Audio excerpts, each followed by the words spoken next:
শান্তির আবহে তেলিয়ামুড়া মহকুমায় ভোট গ্রহণ প্রক্রিয়া এগিয়ে চলছে। প্রথম 4 ঘন্টায় তেলিয়ামুড়া ও কৃষ্ণপুর বিধানসভা কেন্দ্র দুটিতে ভোট পড়েছে 21%।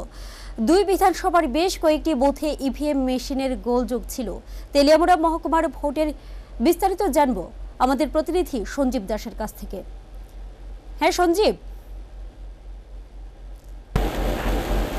তুমি শুনতে পাচ্ছ? হ্যাঁ বলো। হ্যাঁ সঞ্জীব, তোমার কাছ থেকে জানতে চাইবো তেলিয়ামুড়া এবং কৃষ্ণপুর বিধানসভা কেন্দ্রে ভোট গ্রহণ প্রক্রিয়া বিস্তারিত জানতে চাইবো এবং কত শতাংশ ভোট পড়লো এই পর্যন্ত, এই বিষয়ে বিস্তারিত জানবো। প্রথমে জানিয়ে রাখছি যে তেলিয়ামুড়া বিধানসভা কেন্দ্রের মধ্যে সকাল দিকে যে ইভিএম মেশিনগুলো ছিল, 3টা মেশিন খারাপ হয়ে গিয়েছে। তারপরে ভোট গ্রহণ পর্ব কিছু প্রায় 2 ঘন্টা 2.5 ঘন্টা যাবৎ বদ্ধ ছিল।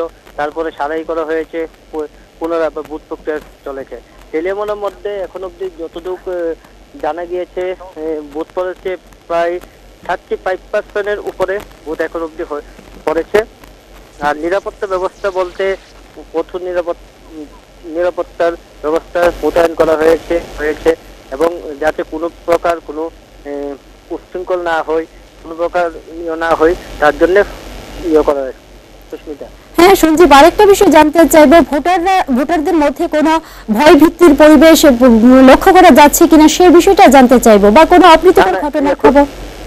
এখন অব্দি সেই বিষয়গুলো চোখের নজরে আসেনি। যে বলতে গেলে উৎসবের মেজাজে ভোট দিচ্ছে ভোটাররা।